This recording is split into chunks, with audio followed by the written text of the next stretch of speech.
بسم اللہ الرحمن الرحیم۔ آج کا جو واقعہ ہے وہ حضرت بلال حبشی رضی اللہ تعالیٰ عنہ کا واقعہ ہے۔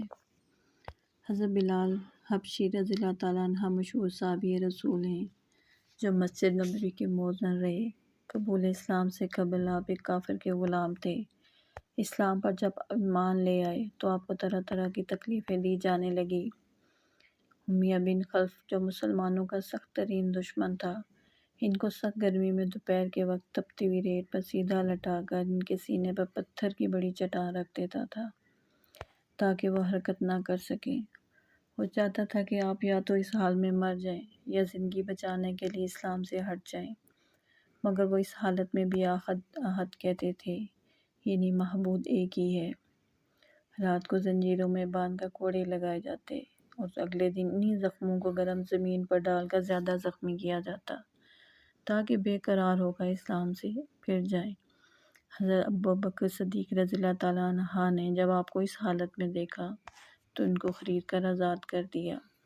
چونکہ عرب کے بت پرست اپنے بتوں کو بھی معبود کہتے تھے، اس لیے ان کے مقابلے میں اسلام کی تعلیم توحید کی تھی، جس کی وجہ سے حضرت بلال رضی اللہ تعالیٰ عنہ کی زبان پر ایک ہی کلمے کا ورد تھا۔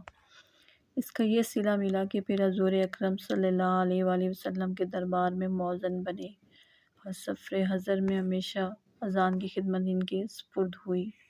حضور صلی اللہ علیہ وآلہ وسلم کی وصال کے بعد مدینہ طیبہ میں رہنا اور حضور صلی اللہ علیہ وسلم کی جگہ کو خالی دیکھنا مشکل ہو گیا، تو آپ نے ارادہ کیا کہ اپنی زندگی کے جتنے دن ہیں جہاد میں گزار دوں۔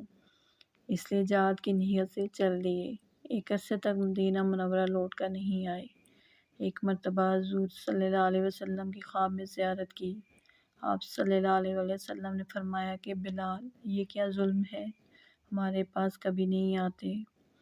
تو آنکھ کھلنے پر مدینہ طیبہ حاضر ہو گئے۔ حضرت حسن رضی اللہ تعالیٰ عنہ اور حسین رضی اللہ تعالیٰ عنہ نے اذان کی فرمائش کی۔ لاڈلوں کی فرمائش ایسی نہیں تھی کہ انکار کی گنجائش ہوتی۔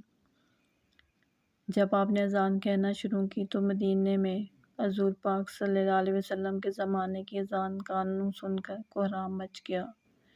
عورتیں تک روتی ہوئی گھروں سے نکل پڑی۔ چند روز قیام کرنے کے بعد واپس ہوئے۔ وہ 60 ہجری کے قریب دمشق میں آپ کا وصال ہوا۔ یا اللہ، ہمیں اپنے صراط مستقیم پر چلنے کی توفیق عطا فرما، آمین۔